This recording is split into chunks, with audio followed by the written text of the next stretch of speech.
Hi there, it's Christy with Raising Brave Readers, and today we are talking again about irregular words. Those words that your school might call sight words, high frequency words, heart words, snap words. Either way, they don't seem to make much sense to you.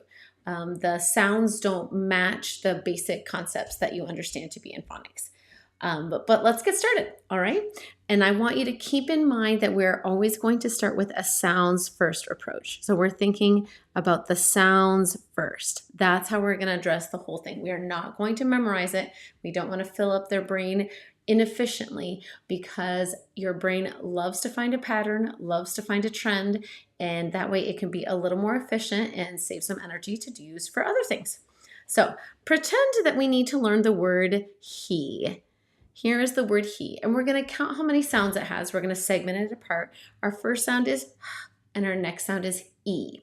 And we're going to put these into a box. It's called an Alconen box, and it just basically divides a word into the sound parts, and you write the matching spelling into that box.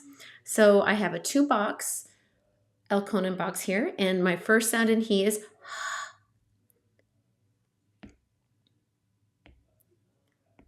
and my next sound is E, he. And I'm going to teach that the E sound here is, that E sound that you hear is spelled with one E. And once you learn the word he, like this, E, then you can also transfer it to the word we, me, be, and when you're ready, she. And she still has 2 sounds.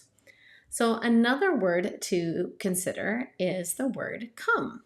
Come is often learned early on in school because it's a high frequency word, but we're calling it an irregular word. And remember, we're going to do sounds first. So here's my Alconen box. You can have an Alconen box with 3 boxes, 4 boxes, usually not more than 5. So the word come, let's break it apart into its sounds. K, And so often what is kind of interesting is that a sound is spelled with an O, which is right here. So if you learn the word come, you can also learn the word some, and it also transfers to the word done. Once you have learned one, you can transfer that skill, you can apply it, you can look at that trend and see how it changes slightly. So here I'm just changing the s and the and here I'm adding it with a d and an n. All right. So what I want you to think about when you are having to teach your child an irregular word, think about sounds first. Always start with those sounds because we listen, then we speak, and we're using that speech to feed learning how to read. And then I want you to look for a trend. It's not a rule. Some people might call it a pattern, but it's more like a tendency. So look for a trend. And that's kind of like statistics. We're going to see how often does this occur so we can make an educated guess on what sound to spell, or like what spelling to use, or what sound to say when we see a word. And then our third thing is I want you to connect it to something that's known.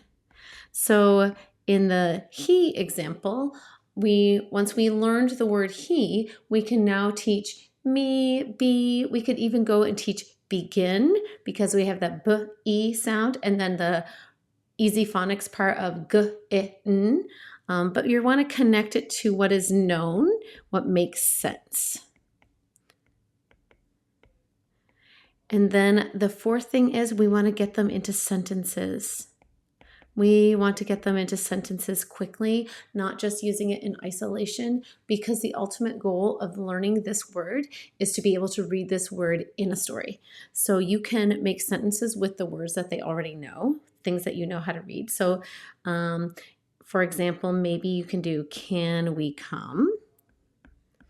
Here's my word. Did she come to the game? You can just do any kind of word that you can think of. Can she come to the picnic? Can he come to the picnic?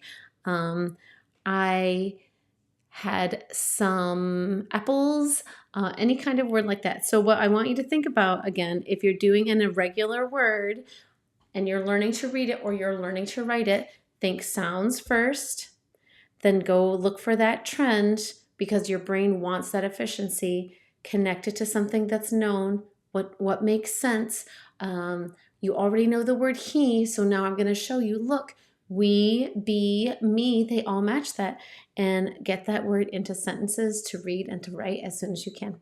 I hope this was helpful and have a great day.